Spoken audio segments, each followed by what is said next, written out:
Et Yokoso Minasan, alors aujourd'hui on se retrouve pour une critique analyse du chapitre parce que j'ai pas eu le temps de le faire en live réaction.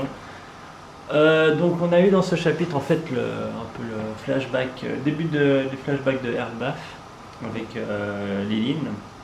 On commence déjà avec Caramel, Mother Caramel, enfin Mother on va l'appeler. Soyons plus clair, ça se passe déjà il y a 100 ans.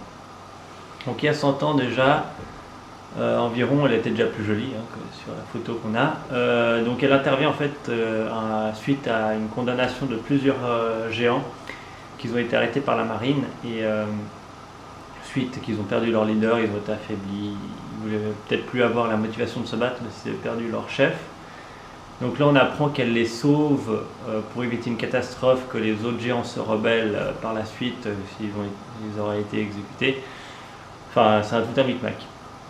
Elle les sauve, elle amène des enfants sur l'île de Elbaf, où Lily est posée par ses parents qui l'abandonnent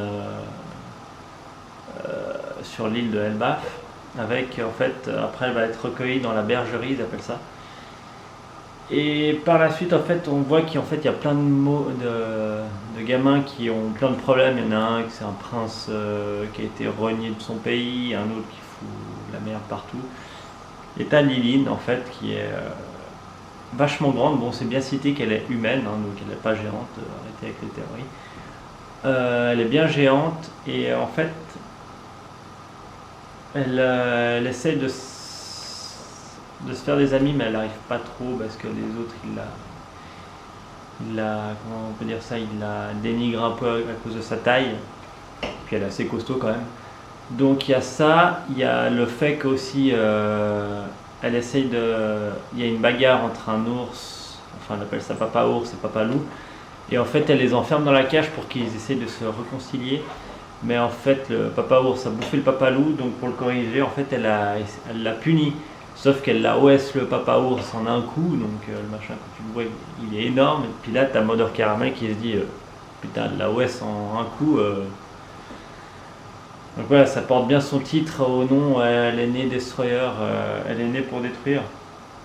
Par la suite, 10 mois plus tard, les géants l'acceptent, malgré avec tolérance et gentillesse, je crois que c'était. Et donc tu vois qu'elle, plus ou moins, elle est pas mal d'être là, parce elle a moins le complexe à cause de sa taille, avant qu'elle avait... que ce soit dans son pays. Mais on sait pas trop. Moi, les parents qui l'ont abandonnée, je pense que c'est parce qu'elle détruit tout quand elle a faim. Comme on voit après par la suite, elle défonce tout. Et là, en fait, on voit qu'il y a deux géants qui ont 344 ans et 345 ans. C'est Barbemont et Barbe Cave, je crois, un truc comme ça. Qui arrivent, en fait, c'est les plus vieux guerriers au monde. C'est marqué ça, je crois. Ouais, les plus vieux guerriers au monde. Bon, ils ont quand même 400 balles les mecs. Ils ont une barbe qui tombe jusqu'aux pieds et en fait c'est un peu considéré comme des dieux eux parce que dès qu'ils arrivent, t'as Arduin qui est petit, enfin petit, il est quand même grand pour un géant. Et en fait il a le respect pour eux parce que c'est un peu des légendes. Et donc par la suite en fait il parle du jeûn à Lily qui par la suite tu dois faire un jeûn de 10 jours, je crois, 10 ou 12 jours où tu ne peux boire que de l'eau. C'est pas comme le ramadan où tu bois le matin, tu manges le matin. Et c'est vraiment pendant 12 jours, tu bois de la flotte et de l'air. Donc, elle fait les 5 premiers jours. Le 6e, là, elle commence déjà à péter un peu un plomb. Donc, tu vois que le 6e, elle est blanc comme le mur. Là, tu vois, elle est vraiment blanche, elle n'est pas... Le 7e jour arrive, il y a une copine à Lilin qui vient dire à Mother Caramel c'est une catastrophe, il y a Lilin qui pète un plomb, machin. Et t'as Mother Caramel qui arrive au village de Elbaf, et là il y a tout qui est pété. Mais quand je te dis tout, c'est tout. Et là tu vois qu'il y a plein de géants par terre, certains qui se relèvent, c'est en flammes, il y a tout le monde qui dit putain c'est un cauchemar. Et là t'as un guerrier d'Elbaf qui, je sais pas si on a son nom, qui veut la punir. Il dit on veut bien être gentil, mais même pour une enfant, c'est même pas une enfant, c'est un démon. Et là, on voit les yeux blancs de Big Mom, comme quoi là, elle a perdu la raison, un peu comme quand elle avait passé cloque en bouche, là. Mais en plus Madness, je pense, un peu plus. Donc, ce qui me fait penser qu'en fait, elle est tellement balèze de base que même si tu la déchires, elle a défoncé le village d'Elbaf. C'est des putains de guerriers, les gars.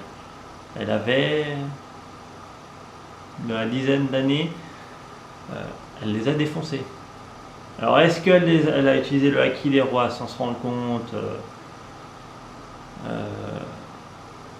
mais ça ne mettrait pas le feu.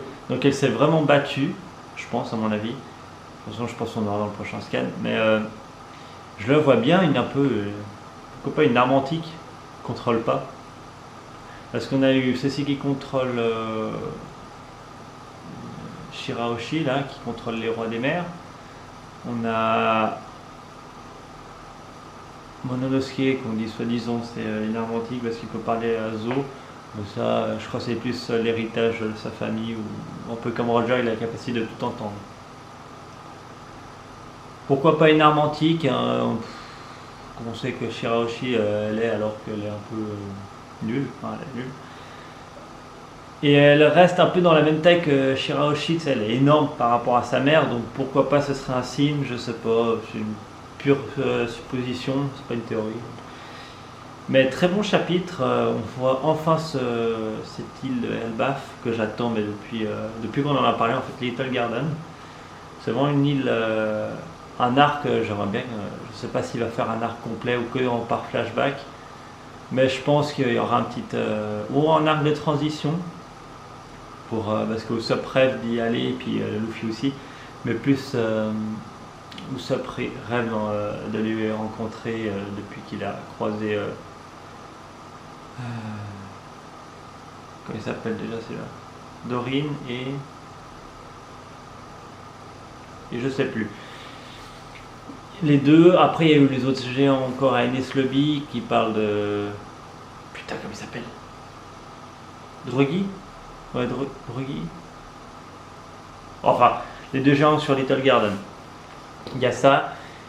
Et en fait, par la suite, c'est tout en fait de ce qui se passe dans le chapitre. Je crois que... Ouais. À part les vieux... les vieux de... Ah, et puis une question que je me suis posée, c'est comment ils ont perdu leur chef. Mais bon, ça c'est il y a 100 ans, donc ça veut dire que est-ce que déjà il y a 100 ans il y avait quelqu'un d'assez balèze pour les dérouiller, alors qu'on sait qu'il s'aimait la terreur dans le monde, dans le nouveau monde. Donc qui c'est qui aurait pu les battre? Ça, peut-être qu'on aura une info prochainement. Ah, il y a eu la naissance du prince Lucky qu'on a vu dans le flashback de la sœur jumelle de... Laura, elle s'appelle Luna. Enfin, le Fakosha qu'il y avait sur Triverback, là j'ai plus le nom. Donc voilà, ouais, très très bon chapitre, j'ai beaucoup aimé, j'ai bien aimé le dessin aussi. J'ai beaucoup aimé la case avec Barbemont et Barbecave, qui est vachement joliment dessinée avec la case un peu plus grande avec des petites cases dessus. Je le trouve sympa. Donc dites-moi en commentaire aussi ce que vous avez pensé du chapitre.